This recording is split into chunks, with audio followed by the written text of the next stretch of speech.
Good morning. How are you doing today? Very good. It's a nice day here. A little cold for my taste, but it's really nice. Are you in East Coast? Yes, I am in the New York area. Oh, in New York From area. my window, I can see the Hudson River and Manhattan. Yeah. Ah, how beautiful. So first, I want to thank you for, I know that you got such a hectic, busy schedule, so it's a pleasure to have you with us here on LSU Radio. Oh, my pleasure to be with you here. Well, thank about you. Music. One thing I got to tell you, Paquito, and I told my listeners yesterday during two radio shows that I've been doing in the capital city for 38 years. I said something about Paquito. You cannot put him in a certain category, and that's the beauty of his music. He plays world music, classical, Cuban, straight-ahead jazz. So tell us about, your experience in bringing Cuban music and classical and jazz all in one beautiful mix. Well, I have no choice. I will tell you something. My father was a classical saxophone player. He was a person who imported the French school of the saxophone to Havana in 1943. Uh-huh. And then he never had the ability to improvise. He was a classical player. But he loved the sound of Stan Getz and the Ellington Orchestra. So he played in his turntable everything from Mario Lanza to Beethoven and Wow. and Benny Goodman and Charlie Parker. So I was very confused, but it was a happy confusion. So I grew up listening to every type of music. Well, So one day he came home with an LP of Benny Goodman live at Carnegie Hall. oh, yes. That was recorded in 1938, but it didn't come out until 1956. And it's beautiful, yeah.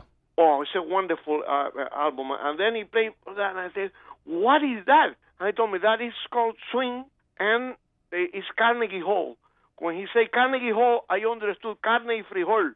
That means meat and beans.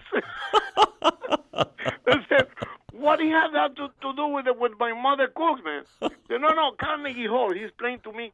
And ever since I wanted to be a musician in this crazy city of New York. Oh, that's an incredible story. That's the story. So I play every type of music, Oh, absolutely. In the morning, Sunday morning, we used to go to the symphonic concerts. Mm-hmm. And at night, we went to the cabaret that he used to play. And I grew up 10 blocks from Tropicana. Oh, beautiful. So I used to go to all those places and grew up having a taste for every type of music. Well, that's the beauty of it. Yeah. And I relate to you because, my father was a Shah of Iran confidant. He was a lawyer, so we were overseas. And I was growing up listening to Voice of America, just like what you're saying. And we had from jazz to classic to country, blues. And that's one of the reasons that I cover everything during the show.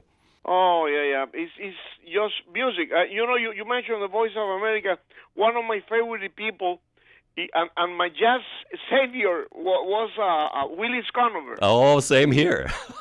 Yeah, Willis. This is Willis Conover speaking. This is the Voice of America Jazz Hour. Exactly. Yeah, he had two shows. One was Jazz Hour. The other one was Music USA Standard.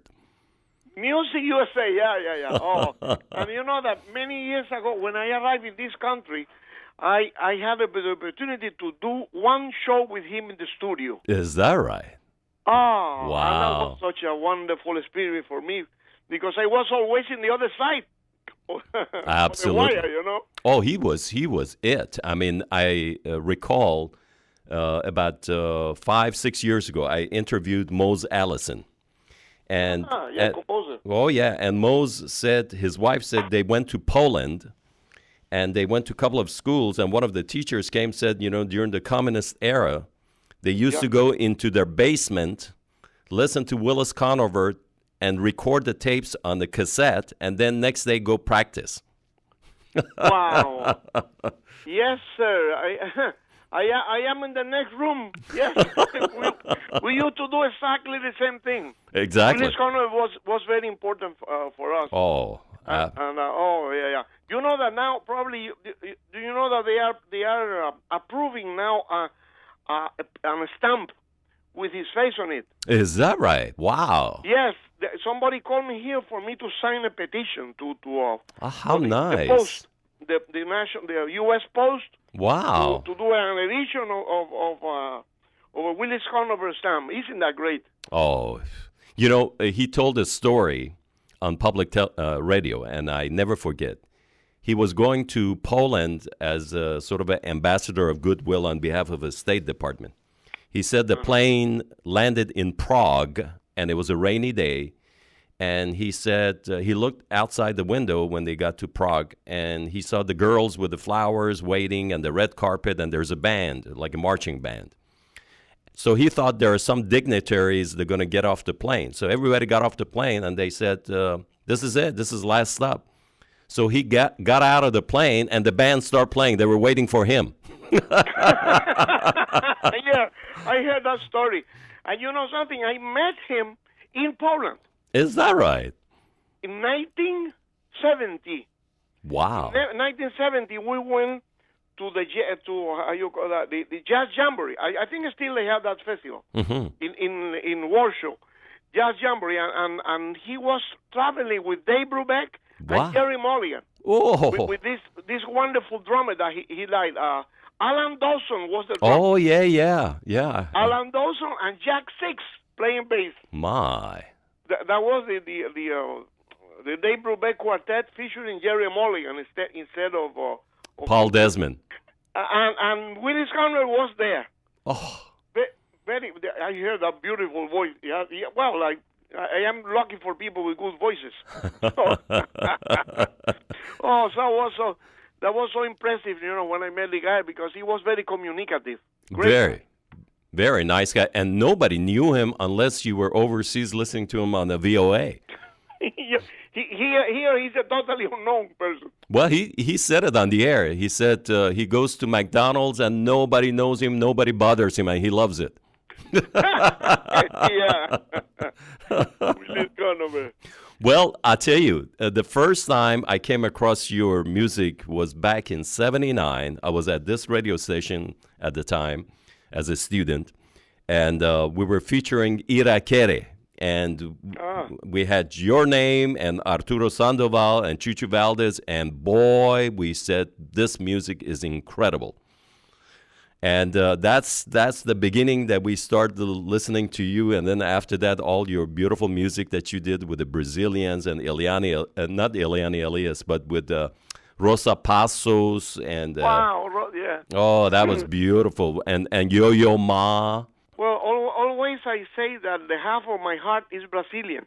A few years ago, this Edward Olmos, the great Mexican-American actor, he organized like a special for TV called Americanos, Americans. And then he, in order to speak about the influence of the people from south of the border to the American culture. Right. So they had the Mexicans, the Cubans, and you know that when they decide to organize the Brazilian section of the program, they called me. And I was so proud, man, because the non-Brazilian complaint or anything. They called me to congratulate me. Oh, that's wonderful. And I play a piece that I wrote dedicated to Brazil, Oh. And of course, I have like three Brazilian musicians with me. Right. In order to protect me in case something happens, But no, I am Brazil is part of my life. Oh, it's such beautiful music. It's it's just like the Cuban music. These are the musics that set the trend for the rest of the world. Yeah. I got a copy of your CD that I was playing till a few weeks ago till I got your new one, but I got your Quinteto Cimarron.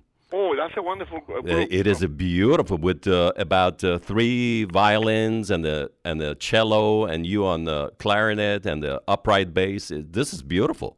Tell us about that. Yeah. That was so much fun. That is a group of it's a string quintet of a young Cuban musician who live in Galicia. Mm-hmm. So I went to a festival with this bagpipe player called Cristina Pato. Mm-hmm. And as a surprise, she came backstage with this musician. I fall in love with them, and we played together. And then we decided to do a a CD, and well, here is the CD. It's Quinteto beautiful. Cimarrón. Oh, it's wonderful. And I tell you, this distribution of Sunnyside label or Sunnyside distribution, they are doing a wonderful job. They're always outside the box. So they play. Yeah. And I'm really proud to get their stuff for the last 25 years because not too many radio stations, they get those. And they are really good. very nice. That's what I refer to them as a boutique service. And then your new one, Jazz Meets the Classic. This one is out of this world. I mean, tell us about this gorgeous. You know, it's kind of a tribute to my father who liked to mix all that, listening to jazz and classic at the same time, and say, okay, let's mix all these things together. And then when I play, sometimes I finish playing Chopin and say, you know, they have been mistaking the nationality of Chopin for so long. My Chopin was Cuban. And then Mozart was from New Orleans. That's right. And, yeah. Oh, because absolutely. I play a version of Mozart in a blues tempo. Ah, yes. That's beautiful. You know, I featured Vals de la Media Hora yesterday. That's a beautiful. Exactly. That's we got a lot of calls from our listeners. I said, hey, you guys got to come and see Paquito live at the Manship Theater on November 10th. Well, that's going to happen very soon, so I will see you there. Oh, absolutely. Let me ask you this: have you heard of Alvin Baptiste? Oh, of course, yeah. I met Alvin Baptiste in Montreux Jazz Festival. Oh, okay. Yeah, he was part of the CBS records in the same period that Correct. Irakere was in that. That was a great time. They have Maynard Ferguson, Stan Getz, Alvin Batista, what is the name of Billy Cobham? Yes. Woody Shaw. On trumpet. Freddie Hubbard. Everybody was in that company, man. Oh, it was at one time. Yeah, that was a hell of a label. Alvin was a great clarinet player from New Orleans. Yes, as a matter of fact, he came to Baton Rouge and he became my mentor. So I was a teenager and I couldn't believe he used to call me out of the blue like a day before, on Wednesday. He calls on Wednesday. He says, Zia, are you coming to Southern University? I said, what's going on? He said, oh, not much. We have Dizzy Gillespie, and then following week we have Max Roach. I'm like, you kidding? So I used to go over there and interview, being a teenager, interviewing Max Roach, Betty Carter, Dizzy Gillespie, Joe Sample. I'm like, I'm in heaven. Wow. And he was what a great, and I was honored when he passed about 7 years ago or so. His wife called me, said, you got to be a master of ceremony during the funeral. Oh. And I had tears in my eyes. So I went down to New Orleans, and that night, anybody that you can imagine in New Orleans, they came and they played. Yeah, he was a very, very dear member of our community. Oh, absolutely. Very special. I remember until today, every time you go to that area there, but you know Alvin Batista, say, of course I know Alvin Batista, yeah. There is not too many of us anymore. So, I must remember one of the most important clarinet players. That's true. And it's interesting, all his students, from Branford Marsalis to all those cats, they still playing around the U.S., and they always, pay sort of a homage to Alvin Baptiste. What's your favorite musicians these days, just in general? What are you listening to these days? Talking about that area there, one of my favorite saxophone players. I hate to say the word the best, right. But I cannot find a better word for Branford Marsalis. Oh yeah, He's the most complete saxophone player that I ever heard. That's true. I went. Everybody knows he's jazz playing, but I went to see him a few years ago with a chamber music, a chamber orchestra from Brazil. Wow! And that night he played like 5 or 6 saxophone concertos with the alto, with the soprano, and I don't remember if he played the tenor, but he played like Ibert, which is very hard to play. Glazunov, he played Villalobos from Brazil, and 2 or 3 more concertos, saxophone concerto. perfect, absolutely perfect.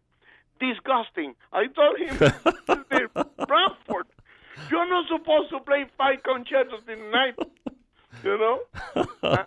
He's such a magnificent player, saxophone player. And also, I like how humble he is. Oh, he's fantastic. Yeah. Great sense of humor. Very much so. Yeah, he's very special, but I don't think I ever mentioned this in the radio, but now that you ask me that, who is my favorite musician, I can say that it's Branford Marsalis. Another person another musician that I admire very, very much is Chick Corea. Oh, yeah. And Chick is still, I mean, my God. He's so prolific, such a prolific composer, and so identifiable.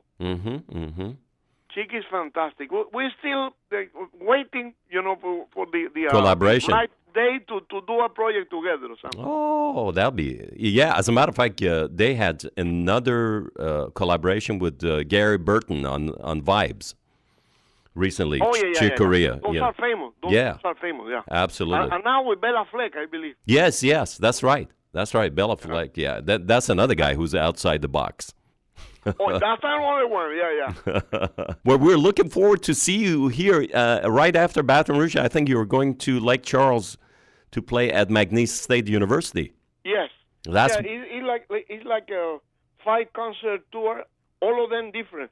Because from there, I am going back to Miami to do my the presentation of my book, Letters to Yayito.